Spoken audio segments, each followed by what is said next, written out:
اور ان کے احترام میں کھڑا ہوتا ہے، اور روایت یہ کہتی ہے کہ ان کے دونوں دست مبارک کو پکڑ کر اپنے مقام پر لا کر بٹھاتے ہیں۔ بہت شکریہ اور علامہ یہی تقی انداز صاحب۔ پھر جب رسول خدا تشریف لے جاتے تھے تو سیدہ کائنات بھی اختیار کرتی تھی۔ صحیح۔ اور پھر سیدہ کائنات کا صرف یہ معاملہ نہیں ہے، یہ معاملہ پھر مباہلہ کے میدان میں دیکھیں تو مولا متقیان بھی ساتھ ہیں، امام حسن امام حسین بھی ساتھ ہیں، چادر تطہیر میں دیکھیں تو پھر پنجتن پاک شامل ہیں، اور آئے تبلیغ میں دیکھیں، آئے غدیر میں دیکھیں، تو ہر مقام پر اہل بیت کو ساتھ ساتھ رکھا، اور قرآن نے اس کا ذکر کر کے ہمیں بتایا ہے کہ اگر ان دونوں سے آپ وابستہ رہیں گے تو کبھی بھی گمراہی آپ تک نہیں پہنچے گی۔ مفتی عابد مبارک صاحب، میں آپ سے سوال پوچھنا چاہتی ہوں کہ ابھی علامہ صاحب نے حدیث ثقلین کا تذکرہ کیا کہ تم اگر قرآن اللہ کی کتاب سے اور میرے اہل بیت سے تمسک اختیار کرو گے تو ہرگز کبھی گمراہ نہ ہوگے، آپ اس بارے میں کیا ارشاد فرماتے ہیں؟ بسم اللہ الرحمن الرحیم، اللہم صلی علی سیدنا و مولانا محمد وعلی آل سیدنا و مولانا محمد وبارک وسلم علیہ۔ میری اوقات کیا ہے کہ اس بارے میں کچھ عرض کروں۔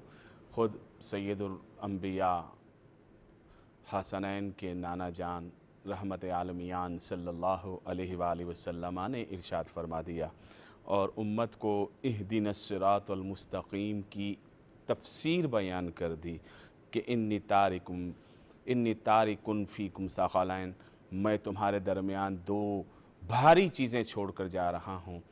تو اللہ کے نبی علیہ السلام نے جب ہمارا مرکز اور محور قرآن اور اہل بیت کو قرار دیا ہے تو کسی امتی کی کیا مجال ہے کہ کسی اور جانب جا سکے۔ اب جس طرح مولانا نے بیان کیا بیعت با یا بیع سے، میں اس پر ایک پوائنٹ عرض کرنا چاہوں گا کہ اس کا مطلب ہے اپنے آپ کو بیچ دینا یا خرید لینا۔ اللہ تعالیٰ قرآن میں فرماتا ہے نا کہ میں نے تمہیں خرید لیا جنت کے بدلے میں۔ اب جب کوئی شخص اپنے آپ کو بیچ دیتا ہے تو پھر وہ اس کی غلامی میں آ جاتا ہے۔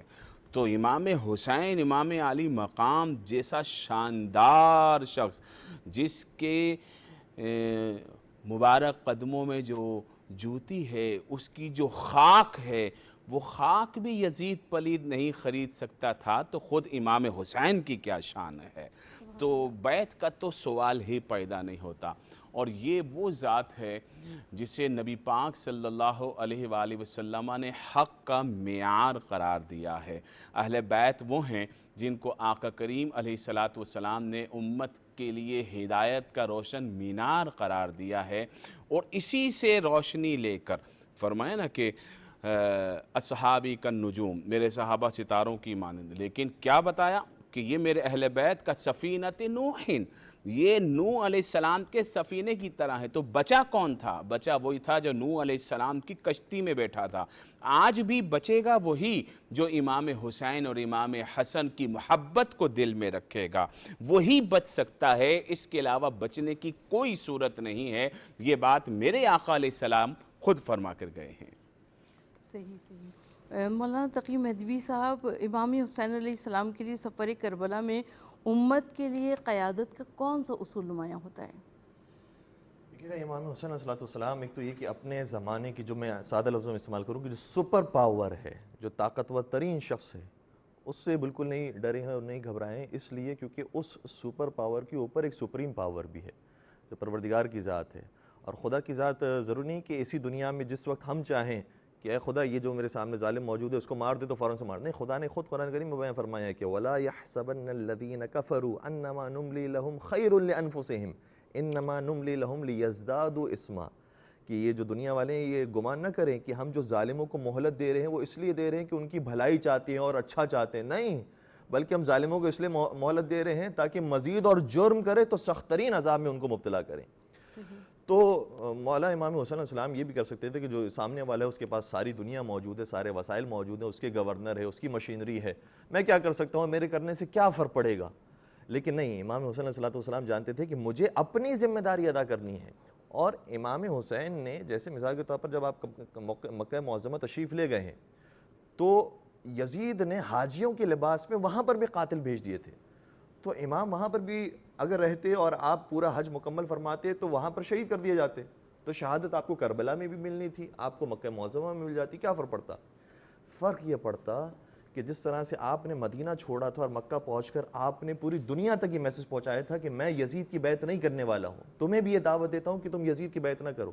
وہ دعوت پھر مکے تک محدود ہو جاتی اور رک جاتی. اور پھر جو حاجیوں کے لباس میں آئے ہوئے تھے قاتل, ان کا پتہ ہی نہیں چلتا کہ بھائی آ کر خنجر کس نے مارا, شہید کس نے کیا, کچھ اندازہ ہی نہیں ہوتا اتنی بھیڑ کے اندر کس نے آ کر مار دیا حسین ابن علی کو. تو حسین ابن علی بہت اچھے طریقے سے آشکار کرنا چاہتے تھے, اور ظالم کے چہرے پر جو نقاب پڑا ہوا تھا اس کو اچھے طریقے سے اتارنا چاہتے تھے کہ میرا یہ سفر مزید آگے بڑھے گا, اور اس سفر کے اندر اور افراد سے بھی ملاقات ہوگی. عبداللہ بن عمر سے ملاقات ہوئی, عبید اللہ بن حر جوفی سے ملاقات ہوئی, مکہ کے اندر عبداللہ بن زبیر سے ملاقات ہوئی, عبداللہ بن جعفر طیار سے ملاقات ہوئی, عبداللہ بن عباس سے ملاقات ہوئی. تو ان سب تک میسج ایسے ایسے پہنچتا جا رہا ہے, اور دنیا تک یہ بات منتشر ہوتی جا رہی ہے کہ رسول کے بیٹے اور رسول کے نواسے نے یزید کی بیعت سے انکار کر دیا ہے. تو آپ کا مشن اور آپ کی آواز اور دور تک پہنچی, اور لوگ اویئر ہوئے, یہاں تک کہ آپ جب کربلا میں پہنچے ہیں اور پھر عمر سعد کو بھیجا گیا, تو وہاں پر بھی امام حسین علیہ السلام یہ بھی کر سکتے تھے کہ ٹھیک ہے ابھی مقابلہ کرتے ہیں اور جو ہے وہ خدا کو منظور ہوگا وہ ویسا ہوگا. نہیں, امام حسین علیہ السلام نے وہاں پر بھی اپنے جو مشن تھا اور ہدایت کا جو آپ کا سفر شروع ہوا تھا اس کو جاری رکھا. مثال کے طور پر آپ کربلا پہنچ کر کربلا کی سرزمین کو خریدتے ہیں, تو پہلے یہ درج دیتے ہیں کہ ہم وہ نہیں ہیں جو دوسروں کی ملک پر قبضہ کرنے والے ہوں, دوسرے کے باغ پر قبضہ کر لینے والے ہوں, دوسروں کی جائیداد پر قبضہ کرنے والے. ہم وہ لوگ نہیں ہیں. ہم وہ ہیں کہ جو جہاں پر جاتے ہیں وہاں پر پہلے اپنی ملکیت بناتے ہیں, خریدتے ہیں, یہ ہماری جاگیر ہوتی ہے. اب جو کوئی ہم پر حملہ کرے گا تو وہ ہمارے ملک میں داخل ہو کر ہمیں مار رہا ہے. پھر دوسری بات یہ کہ جناب ہور کا بھی جب لشکر آتا ہے تو دشمن کا لشکر ہے, ابن زیاد کی طرف سے بھیجا ہوا لشکر ہے, لیکن اس کے باوجود ہور کے لشکر کو دیکھتے ہوئے یہ محسوس ہوتا ہے چونکہ ایک سفر کر کے آئے ہیں, یہ سب کے سب پیاسے ہیں. امام کے پاس پہلے سے مشکیزیں موجود ہیں, امام فرماتے ہیں سب کو پانی پلاؤ. تو امام تو اپنے دشمن کو بھی پانی پلا رہے ہیں, یہ بتا رہے ہیں کہ اگر تمہاری نگاہ میں دشمن بھی ہوں تو پانی تو پلاؤ, پانی میرے بچوں تک تو پہنچاؤ. 7 محرم کو پانی کس جرم کے اندر بند کیا گیا ہے, 3 دن تک کیوں محروم کیا گیا ہے؟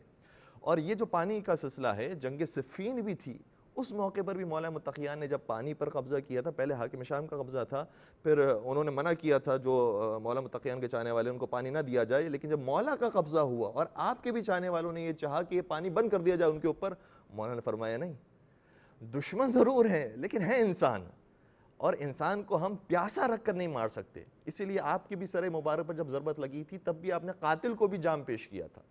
تو امام حسین علیہ السلام بتاتے جا رہے ہیں کہ یہ میرے رسول کا راستہ ہے, رسول کا راستہ اخلاقیات کا راستہ ہے, انسانیت کا راستہ ہے, یہ ہے اصل دین. اور پھر آپ نے جو آخری رات بھی مانگی شب عاشور, اس میں فرمایا کہ میں یہ ایک رات چاہتا ہوں تاکہ میں عبادت پروردگار کر سکوں. تو شاید سامنے والے یہ بھی کہہ سکتے تھے کہ ہم بھی تو عبادت پروردگار کر رہے ہیں, لیکن امام حسین بتا رہے ہیں نہیں, تم شاید ہو سکتا ہے کہ سہارا لے رہے ہو امامے کا, داڑھی کا, اپنی ظاہری طور پر عبادتوں کا, لیکن تم جس کی عبادت کر رہے ہو اسے یزید کہتے ہیں, تم جس کو ماننے والے ہو اسے یزید کہتے ہیں, لیکن میں جس کی ماننے والا ہوں اسے خدا کہتے ہیں. اس لیے ساری رات آپ نے شب عاشور بندگی پروردگار میں گزاری, اور فرمایا انہ یعلم انی احب الصلاۃ لہ وتلاوۃ کتابہ, میرا پروردگار خوب جانتا ہے کہ حسین کو نماز پڑھنے سے اور تلاوت قرآن کریم کرنے سے کتنا عشق ہے. اور ساری رات آپ نے جب یہ عبادتوں میں گزر کر لی تو دنیا تو سمجھ رہی تھی کہ شاید حسین نے اپنے لیے مہلت مانگی تھی, لیکن جب صبح عاشور آیا تو ایک اور آپ کی سپاہی میں اضافہ ہوا جو اب تک تو لشکر یزید میں موجود تھا, لیکن جب اس نے پورا کردار دیکھا, وہی ہور کے جس نے راستہ روکا تھا اور جس کو پانی پلایا گیا تھا, جو ساتھ تھا, آپ کو کربلا تک لایا تھا, 7 محرم بھی آپ کے خلاف تھا, 9 محرم کی جنگ میں بھی آپ کے خلاف تھا, لیکن جب 10 محرم آئے تو اس سے رہا نہیں گیا. کہا حسین تو یہ پر ہیں خوبیوں سے اور نیکیوں سے اور شرافتوں سے اور پاکیزگیوں سے, میں کیسے ہو سکتا ہے کہ جہنم اور جنت کے درمیان جہنم کو لے لوں, سامنے نظر آ رہی ہے جنت, جنت کا شہزادہ سامنے نظر آ رہا ہے. اس لیے انہوں نے یزید کی افسری کو, افسر تھے وہ, افسری کو رد کیا اور حسین کی غلامی کو قبول کیا. کسی نے کیا خوب کہا تھا کہ فنا کی آخری حد پہ کھڑا ہوا تھا حر, بقا کی آخری حد تک حسین لے آئے. تو امام حسین علیہ السلام کی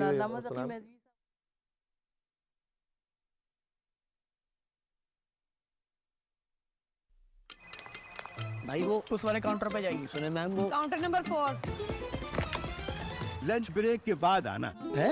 کیا ہوا, تھک گئے تو کھڑکیوں کے چکر چھوڑو اور FDR, نادرا, ٹریفک چالان, گاڑی کا ٹوکن یا پاسپورٹ فی جیسی تمام سرکاری اداروں کی پیمنٹس کے لیے جیز کیش ہے نا.